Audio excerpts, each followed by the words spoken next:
আসসালামু আলাইকুম রহমতুল্লাহি বারাকাতু। আজকে ফ্রাইডে ছিল, আসলে ফ্রাইডে হচ্ছে জুম্মা। তো জুম্মার জন্য বের হইছি।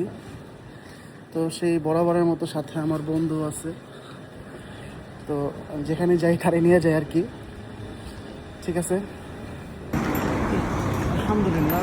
আসলে শুকরিয়া আদায় করি মহান রব্বুল আলমিনের কাছে, যিনি আসলে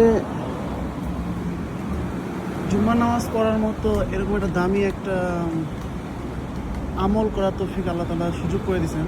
এই জন্য আলহামদুলিল্লাহ, সুম্মা আলহামদুলিল্লাহ।